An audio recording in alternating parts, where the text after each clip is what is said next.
From the Kansas City Sports Update Studio, this is the Richard Smith Show, where we talk about all things Kansas City Chiefs, brought to you by Arrowhead Update. Don't forget to check out our Royals Update podcast with Kevin Mong.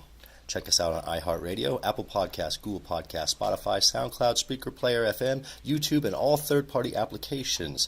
Also check us out on all major social media platforms. And if you can't find us there, just Google The Richard Smith Show and Kansas City Chiefs, and I promise you will find it.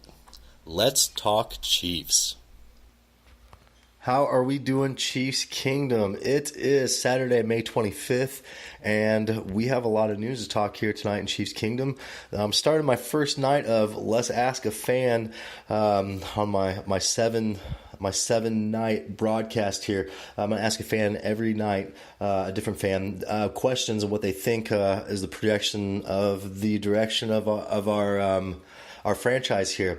And so tonight, to start this off, I've got my man here, Mike Wakefield. How are we doing tonight, Mike? I'm doing good. How are you doing? Man, I'm doing great. Man, I'm happy to have you on the show tonight. We've enjoyed Chiefs games together, tailgating together, man. Tell everybody where you're from.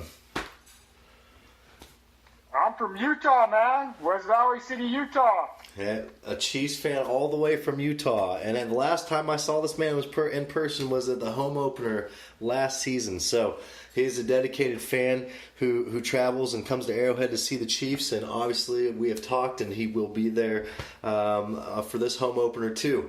So let's get right into it, Mike. I'm going to ask you, what do you think is the impact that the NFL draft will have on Kansas City here in 2023, not just in Chiefs Kingdom, but as far as like economically and the impact that it'll have on Kansas City. What's your take on that, Mike?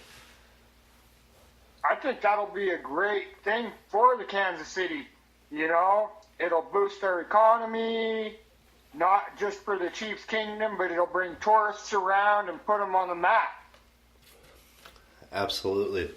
And realistically, I mean, if we're going to keep it at a fan standpoint, it's a big party. It's going to be a lot of fun in Kansas City, and it'll bring a lot of people together, and it's a huge thing for the Chiefs, Kansas City, and really everybody in Chiefs Kingdom. Even if you don't live in Kansas City like yourself, I mean, that's a selling point to come down to Kansas City to be a part of the NFL draft. That's a huge deal for the NFL.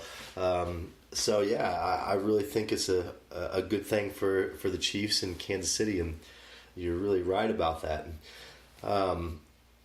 So moving on to another subject here.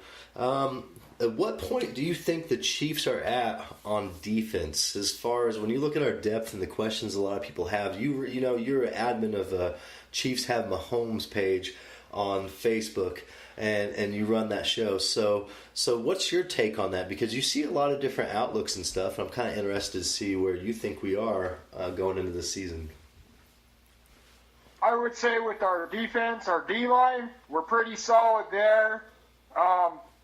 The secondary is kind of a concern because this last draft and the draft before, Veach has kind of waited till the very last of the picks to grab corners. We got Charvarius Ward. Yeah, he showed some life there, but he only had 154 snaps last year. So is film study going to ruin him from offenses and quarterbacks?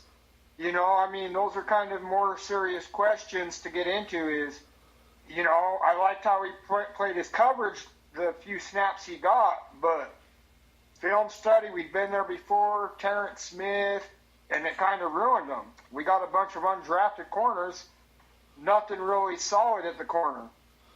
Yeah, and you're right about that, and that's a huge question mark, and really has been for 3 seasons now. And on top of that, I think that our linebacking core is still a little shaky. We've added some depth, and I also think that's kind of being overlooked by some fans there in Chiefs Kingdom, just how much depth we have at linebacker. But yeah, we're still shaky. But I think, would you agree that we just had to get a little better? We really, statistically, Spags coming in, we just need a little better, man. That's all we need. Well, yeah, we have Mahomes here. You know, you don't need a lot of fans are high on saying we got a top 10 defense. I'm not buying that. What I'm buying is if we even get the 18th or 19th best defense, well, we know Mahomes, he'll take chances and throw it downfield. Right. That's not a question. Right. You know, just give the kid somewhat of a defense that's consistent enough to stop a run, break up a pass or something to get him back on that field if he has to throw a Hail Mary. Yeah. You know, that's all we really need.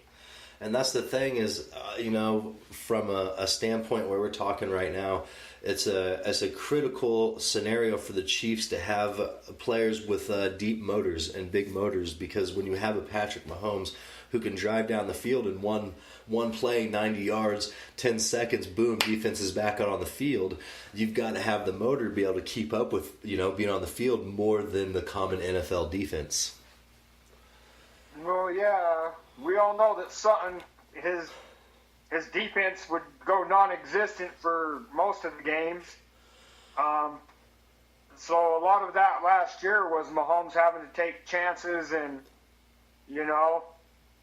he might have thrown a pick here and there, but it was kind of like he was the only reason why we were in the AFC Championship game, because he put the team on his back.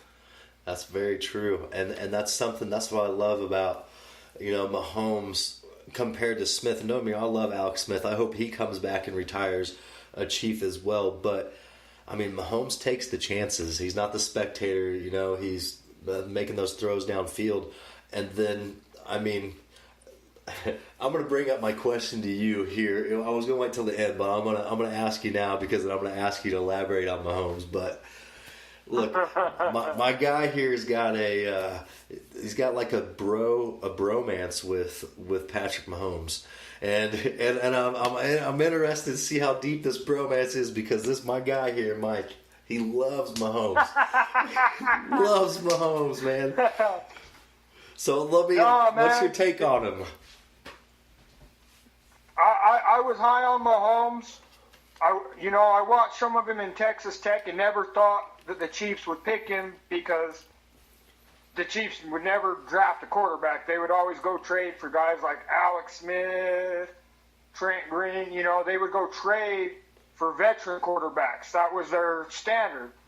So when that pick came in, it was kind of like Andy Reid said, oh, he's not ready. And then it was like, man, come on, put the kid in. Let him take that chance. And y'all seen it in that first Denver game where he threw 284 yards, something that Alex Smith, you can like Smith or hate him, but honestly, he was more of a check down kind of feeder running back, quarterback, and the league's changed so much that it's more of a pass game now.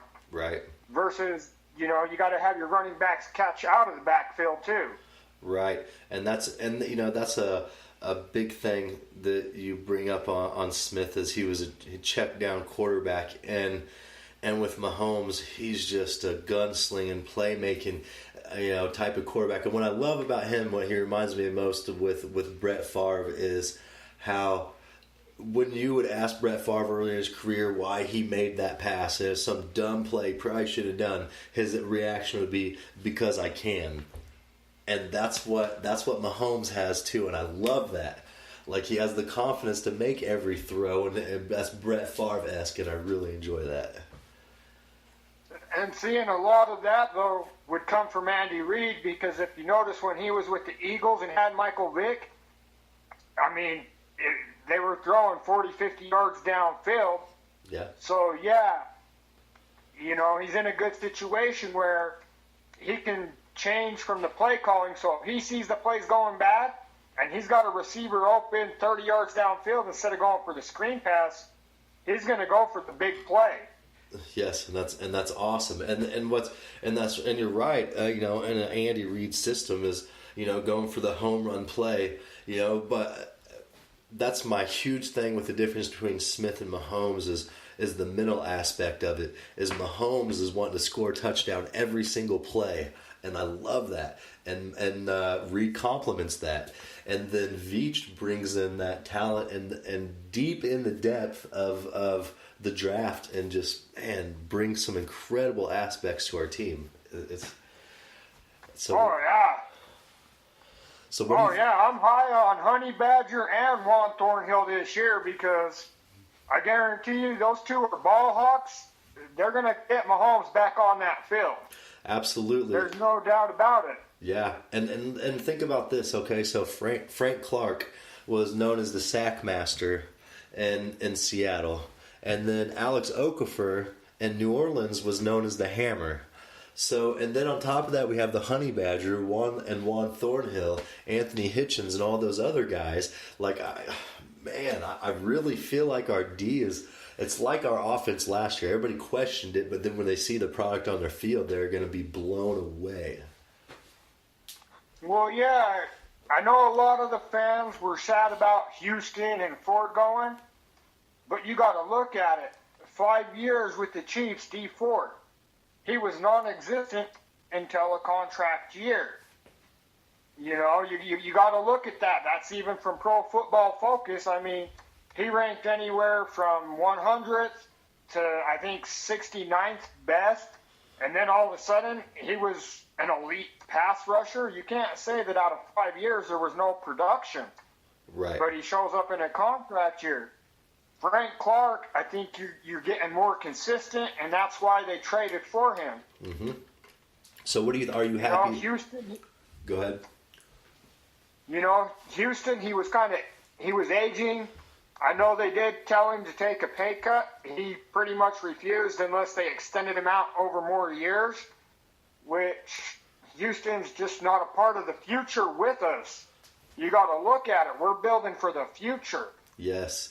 And that's the thing, with a franchise. And what I've grown to, I guess, accept and embrace is the fact that it's a business and we have to move on from these players. Even Eric Berry's. I love Eric Berry. I mean, that's one of my favorite Chiefs players of all time.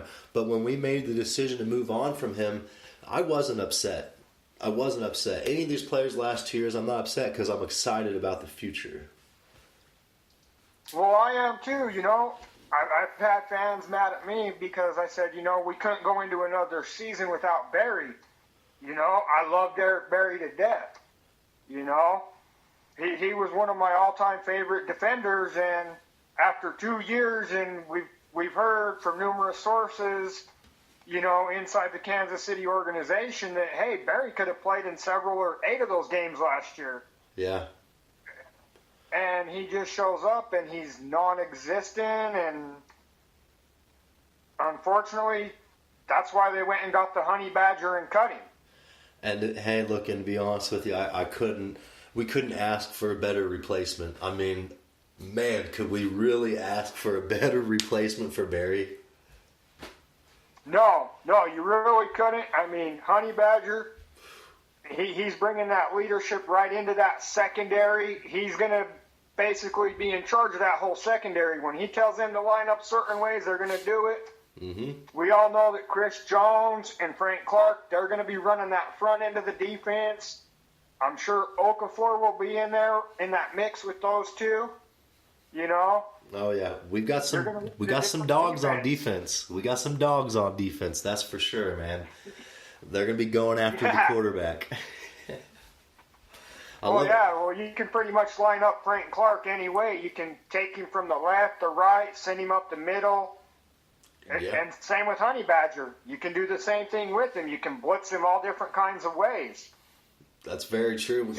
We have a versatile defense, and that's one thing I'm glad you brought that up, because with the playmakers that we have, and here's the thing is, if you took the time, which I'm sure that you have, as passionate as you are about the Chiefs, but if these fans out here would take the time and do their research and actually watch the highlight videos of these guys that we have on our team, holy cow! Like, my thing, so the Okafor, everybody's kind of overlooked Okafor, but I watched his highlight video from last year. It was 15 minutes long. Look, dude, Tampa Bay Buccaneers' entire team highlight film wasn't 15 minutes long from last year. So, I look at these acquisitions that we have and doing the research, and we really have some incredible talent, and they have some motors, they're dogs. Like, it's gonna be a lot of fun. See, and that's one thing I do in my group is we try to educate the fans. We find as much YouTube video, as much film study as we can, and we educate people. From the moment the draft was done to bringing in free agents, we've been running nothing but highlights of these guys to show people, hey, click on that YouTube channel, watch the film study, get to know your safety, get to know this guy. Yes. See what they're doing. Yes. What all pages are you admins of? I know that your page that you made, Chiefs Have Mahomes on Facebook, but I know you're admins of other pages, aren't you? No. Just that one? Yeah, I left some of the other pages, and I started my own page because I was doing so much work for them, and it was just like, I can build my own page and bring in my own fans, and, because some of the owners of the other pages, they didn't want to do that highlights thing. They're like, no. And I was like, no, these are good moves to let people actually get an education on it. So it was kind of like, okay, here you go. Yeah, and that's my thing is that's what I like about your page, Chiefs Have Mahomes, is there's no limit to the material, like you're saying, because a lot of these sources limit their material and their thought process, and really overall it kind of stubs the effect of their page and their network and the what they're trying to put out there. I love your page, man. I like what you're doing. So everybody should check that out. Chiefs Have Mahomes. Search that on Facebook. My guy here, Mike Wakefield, is the admin and the creator of that page. It's a really informative page, y'all. Definitely check it out. So moving on here, I'm going to ask you, you have a GM mindset, and it's obvious. If you had the keys to the Ferrari right now, say Mike Wakefield is the GM of the Kansas City Chiefs, what's your next move? My next move would be to go call the Cardinals and try and trade for Patrick Peterson right now. And I know a lot of fans are kind of like, oh, he's going to be suspended, but you know what? He's not a part of their future. And that's the one piece to that defense we're really missing. It really is, because if we get a good corner like him, say if Ward or Kendall Fuller or Bashaud Breeland go down, I'm not as confident in some of these other guys that went undrafted, stepping in and being able to plug and play that whole season. Fair so enough. If I was Brett Veach, I'd be calling out there to the Cardinals and saying, hey, I'm willing to trade you this undrafted guy right now and give you a 4th-round pick because Peterson's trade value has dropped because of his being suspended. Correct. And I'll give you a 4th round and an undrafted guy to go get Patrick Peterson. And so, hey, I want to add something to how much his value has dropped from what you said, because, yes, he did fail the performance-enhancing drug test for the NFL, but even bigger. Okay, so he had a 4-game suspension for failing that test, but they suspended him an extra 2 games for the substance they found in his system where he tried to hide it. So that drops his stock even more. And I guess my question to you is I'm going to go really deep in depth here in a GM perspective, is I know that we're all well aware that we need to pay Patrick Mahomes and we need to pay Tyreek Hill and also our defensive end, Chris Jones. We got to pay Chris Jones. So here's my thing. If we were to go out to get a Patrick Peterson, with us sitting at $21 million in cap space with the Eric Berry deal, that's including the $9 million that comes back with Eric Berry, We're sitting at $21 million. How will we navigate that? Will we do a long-term deal, or would it be a 1 year? Because this is another thing that I want to bring to the table before you answer this question. A lot of Chiefs fans have completely forgot about. We've been wrapped up in Jones, Hill, and Mahomes. Nobody realizes that when all those contracts are ready to be negotiated, so is Kelsey's. So what are we doing? That's my question. What are we doing as a GM standpoint, and how are we going to navigate this? Seeing Patrick Peterson's under contract, yeah, he's going to lose a bunch. But he's under contract for the next 2 years where we could actually fluctuate it. Maybe Brett Veach could extend it out for another year to let him make some earnings back. I believe Sammy Watkins at this end of the season, he will be a cap casualty. Hate to say it, I think he will be. I mean, it really depends on the whole Hill thing.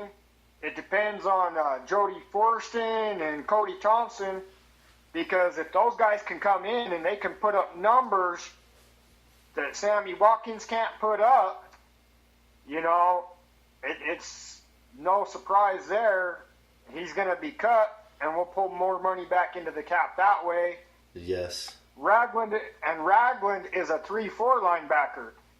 If I was Brett Veach, I would be calling the Washington Redskins. They just lost a linebacker. I'd be calling them up right now saying, I will trade Reggie Ragland to you. What's your offer? 3rd, 4th round pick. And Josh Norman. Yeah. See, that's my thought. We just got Darren Lee. Yeah, and that's my thought. And it's funny that you bring that up, because there's multiple scenarios you just brought up that I had brought up in my broadcast before. But yeah, I'm totally huge on sending Ragland out the door and to Washington, and with a pick. If we couldn't get Peterson, go get Norman. I feel like that we're in a win now situation as far as the Super Bowl the next 3 to 5. I mean, we're right there in that window. Sammy Watkins, I think, okay, so you've seen the articles of Sammy Watkins the last week or so about him saying that, you know, he's going to really have a breakout season. Yeah.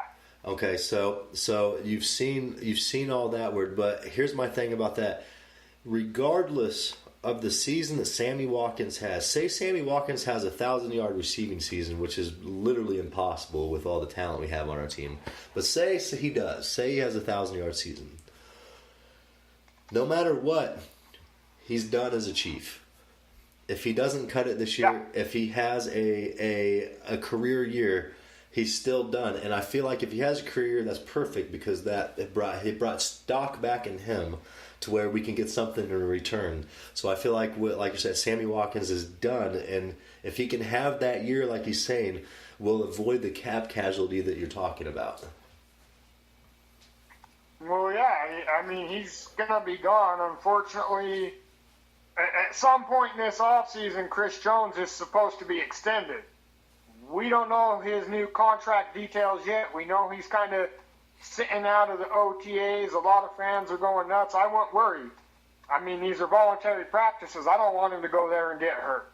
Fair enough. But I think Sammy Watkins, he's so injury prone, even if he does have a 1,000-yard receiving, there's no saying that Cody Thompson or Jody Forston ain't going to have a 1,200 receiving yards a season. And those guys are undrafted. Fair enough. So I would rather pay them guys because they're going to be cheap for a few years.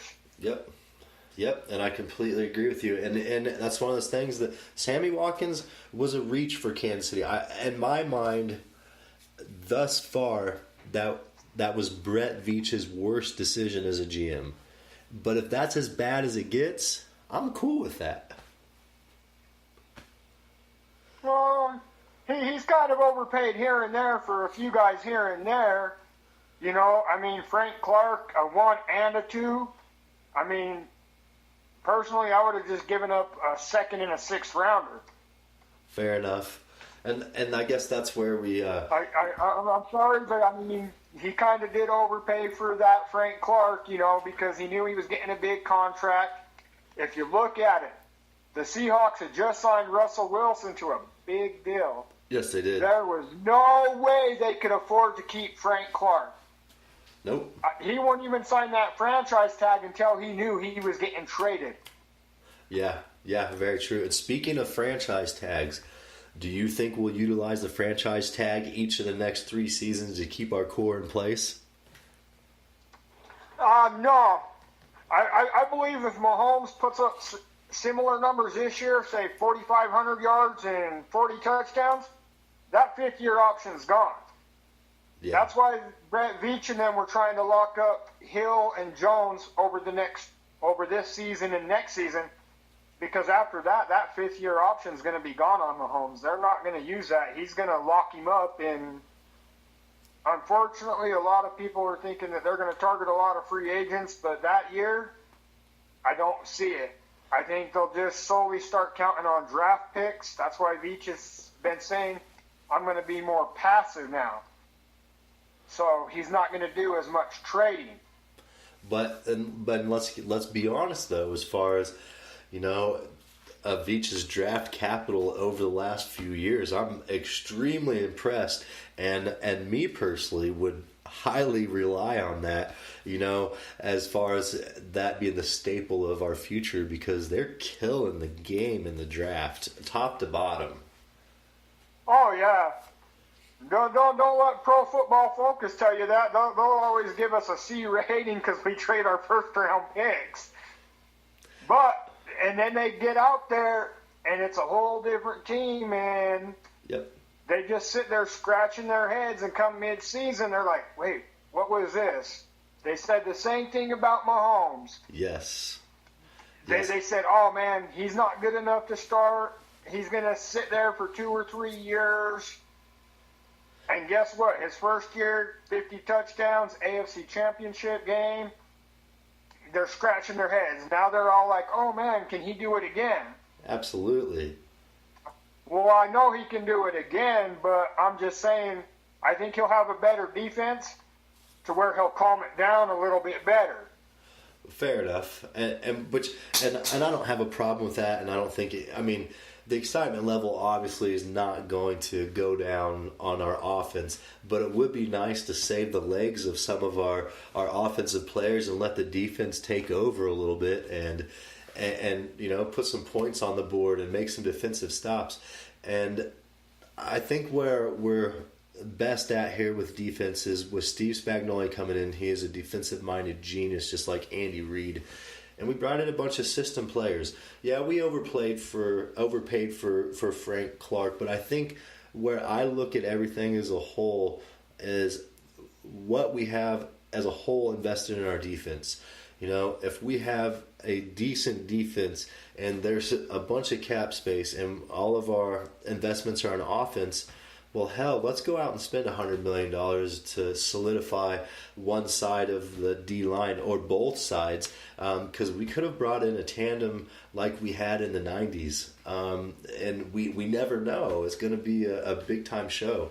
So, and what's your take on it? Do you think it could be a possibility of having a top 10 defense like people are wanting?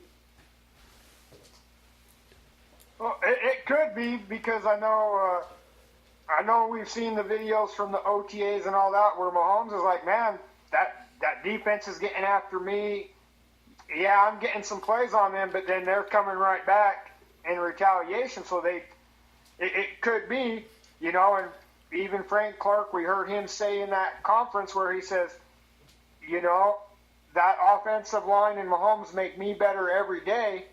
We have that potential to be the number one defense. They're going to get turnovers this year. There's no doubt about it.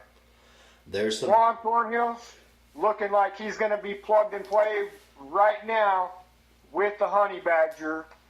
Armani Watts, I like him at that safety position too, but he's like another hybrid, kind of like Honey Badger. Lucas is kind of like just a strong safety, but he could play corner. Yeah, and then you put Speaks speaks out there as another utility kind of safety linebacker type. Like he's like a Sorensen, but a better version. Like we've got a lot of depth there, and I think that's what I'm most excited about is the versatility at our starting positions and the different packages that we're going to put on the field. Because I'm worried about depth, but the competition at the starting roles on our defense is amazing right now. Yeah, I think Daniel Swanson will be gone, honestly, because Jordan Lucas, what limited snaps he got last year, I mean, he was plugging and playing. He was making plays on that defense. You know, Honey Badger, Thornhill, Watts, I think they can all pretty much be the backups to one another for the next few years. Whether they start or not, I think Dan's going to be gone. Kendall Fuller's in a contract year right now. Yes, he needs to step up for sure. And I'm really interested. I think a lot of the problem with Kendall Fuller is he was a slot corner. Yeah. So bring in Rashad Brayland like we did, and I think Brayland coming in, complimenting him back at where they're both comfortable at, because they're both from Washington. I feel like that Brayland will complement Fuller, and he'll have a better year. Plus, with the Honey Badger taking the pressure off, and Thornhill and Watts, like there's a lot of pressure situations. The corners aren't left on islands anymore. No, well, you got to remember, we had our pass rushers trying to cover tight ends last year because for some god-awful reason, I don't know if it was Andy Reid or Bob Sutton saying, no, we're going to drop these guys into coverage. But when you got a big old 280-pound pass rusher covering a tight end running downfield, where's your safety? Where's your corner that's supposed to be covering these guys? I think we know who is calling the shots on that one, and he happens to reside in Atlanta now.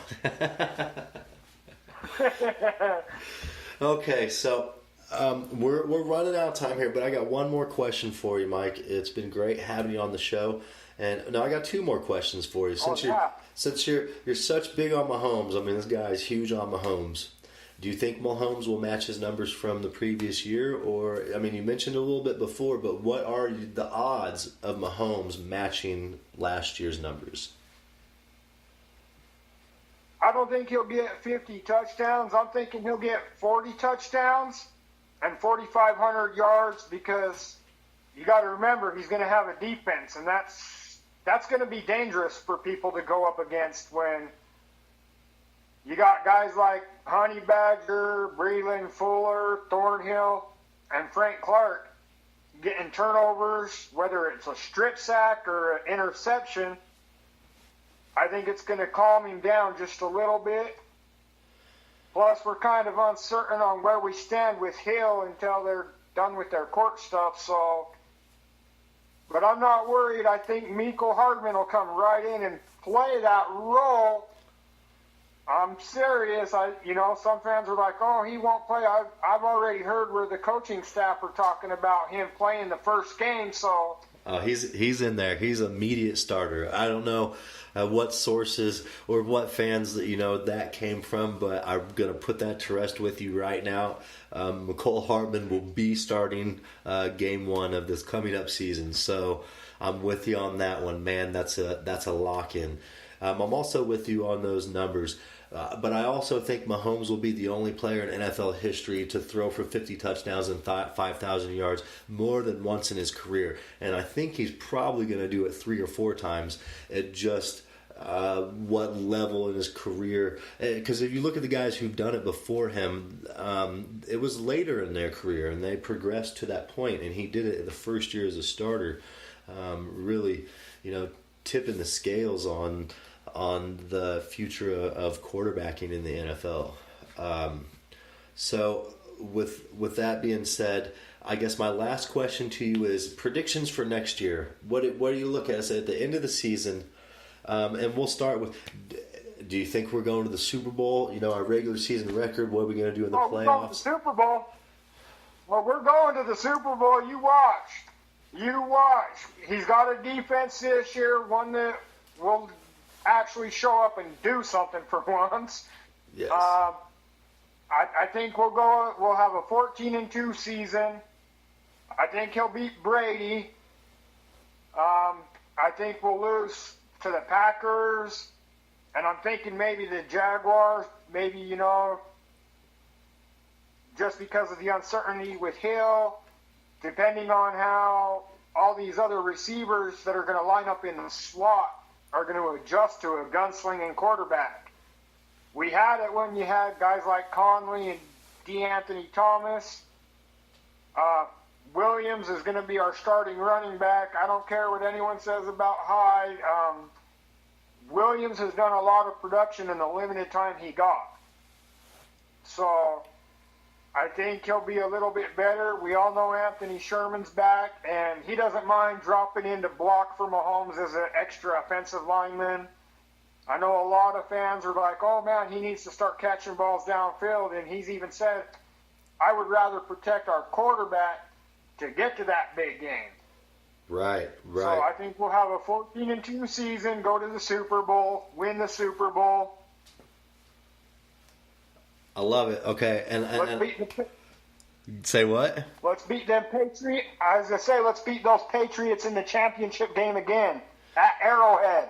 Yes, yeah, I would love for us to bring Lamar Hunt Trophy to Kansas City and go through none other than our nemesis, you know, really for the last few years, the New England Patriots.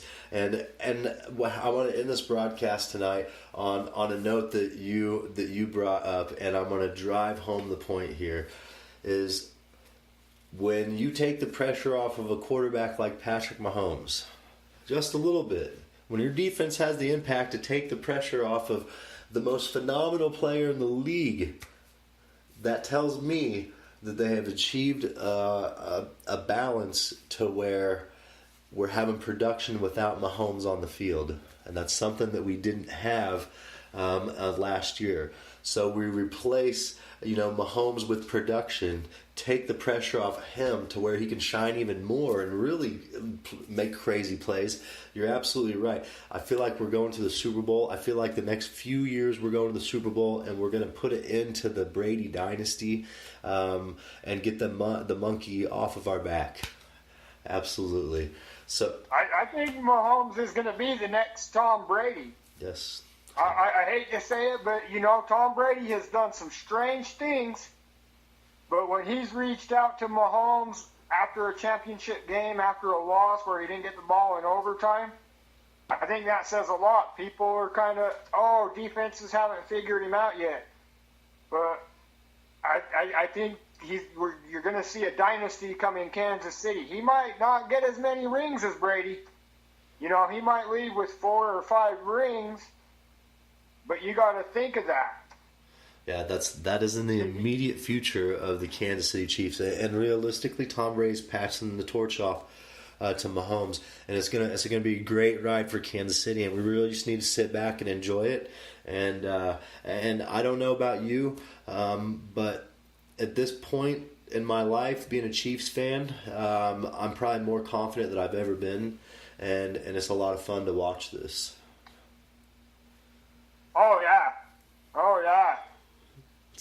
I love being there, watching him air it out, take chances, scrambling in and out of the pocket. It don't matter. Oh yeah, just constantly we making all know plays. He can kill you in or out the pocket. Absolutely, and there's fans all over the league that love it. Mike, hey, it was a pleasure having you on the show tonight, man. I really appreciate it, man. You're a good dude. I look forward to seeing you here at the home opener back there at Parking Lot D, partying up, having a great time. So you're welcome back on the show anytime, man. Thank you very much. Right on, man. I'll see you in Parking Lot D. You absolutely will, Mike. You have a wonderful night, all right? You too. All right, so that's going to conclude our show for the evening from the Kansas City Sports Update Studios. This is the Richard Smith Show. where we talk about all things Kansas City Chiefs. Brought to you by Arrowhead Update. Check us out on iHeartRadio, Apple Podcasts, Google Podcasts, Spotify, SoundCloud, Spreaker, YouTube, and all third-party applications. Also, check us out on all major social media platforms, and if you cannot find us there, just Google The Richard Smith Show and Kansas City Chiefs, and I promise you will find us. Have a great night, Kansas City.